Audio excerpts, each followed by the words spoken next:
En este vídeo vamos a comenzar nuestro caso de uso. En este caso de uso me he permitido la licencia de utilizar Jupyter Notebook en lugar de Colab, porque al final del mismo lo que quiero mostraros es cómo hacer la ingesta en la base de datos de un nuevo dataset que hemos ido generando.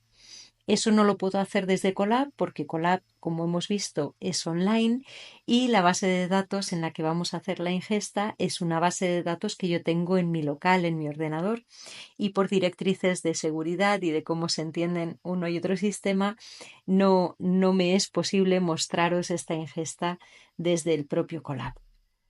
Salvo eso, Jupyter Notebook y Colab funcionan de una manera muy parecida y en todo lo que respecta a este caso de uso va a ser idéntico, salvo por este detalle de la conexión a la base de datos. Bueno, ¿qué vamos a empezar haciendo? Pues empezamos importando las librerías de Pandas y NumPy, que ya hemos explicado, son fundamentales. Después, ¿qué vamos a hacer? Vamos a leer el archivo de datos con los indicadores del mercado inmobiliario en formato CSV y vamos a hacer una previsualización del encabezado de este data frame que acabamos de crear. Cuando hacemos esto, vemos que el data frame se nos crea, pero completamente sin formato, ¿vale? Desconfigurado. Así es que podríamos leer la documentación de esta función readCSV y cuando la leemos aquí desde el propio notebook vemos que existe la posibilidad de configurar el separador con el que vienen los datos. Vemos aquí un punto y coma, así es que vamos a intentar cargar los datos con ese separador punto y coma. Hacemos lo mismo, la lectura del CSV, pero indicando que el separador debe ser un punto y coma. Bueno, pues nos ha funcionado fenomenal, pero fenomenalmente bien porque ahora ya sí se cargan los nombres de las columnas, con los datos, etc.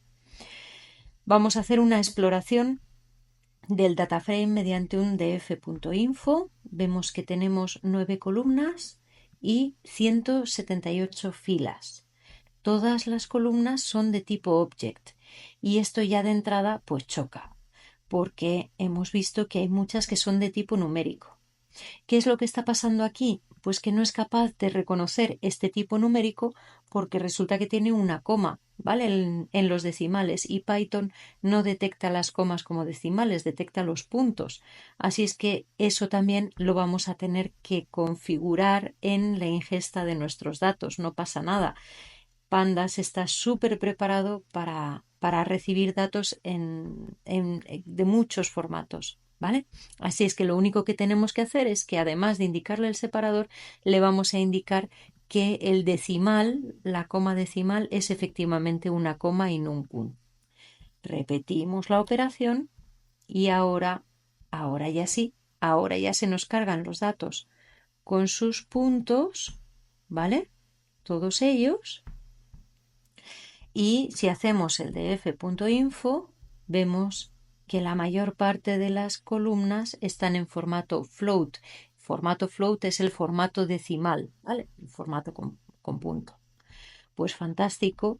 Y de paso, pues vemos que hay aquí una serie de filas que no cumplen con el formato que nosotros hubiéramos esperado, porque aquí tenemos una columna año y resulta que nos encontramos una URL, un título, un subtítulo, un montón de nulos por aquí. Bueno, pues esto requiere mucha limpieza, pero ya sabemos que Pandas está súper preparado para hacer esa limpieza. Ahora vamos a iniciarla, pero antes vamos a hacer un describe, ¿vale? ¿Por qué os quiero mostrar el describe?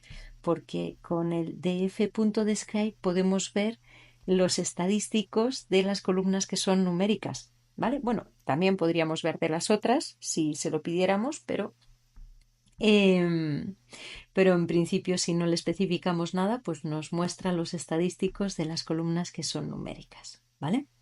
¿Y qué vemos aquí? Pues que tenemos una serie de recuentos, las medias, los máximos, los mínimos, las desviaciones estándar de esto, de todas las columnas. Por ejemplo, ¿cuál es el promedio del precio por metro cuadrado? Pues el promedio es 3,17. ¿Vale? Muy bien, pues vamos a ver también un listado de las columnas que tenemos, ¿vale? Este listado de las columnas nos devuelve año, periodo, compra nueva, compraventa nueva, compraventa usadas, total compraventa, precio por metro cuadrado, hipotecas, índice de precio y la deuda de las familias, ¿vale? Para hacer uso de las columnas ágilmente en Pandas, pues necesitamos que no contengan espacios y preferiblemente también que estén en minúsculas y no tengan acentos.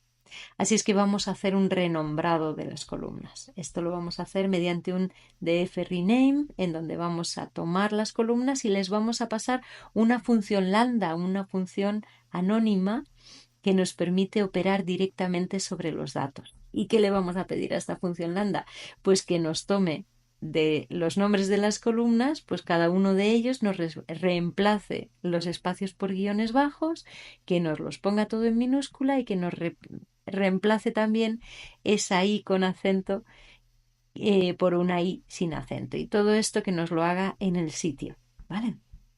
Es decir, sin necesidad de sobreescribir el data frame.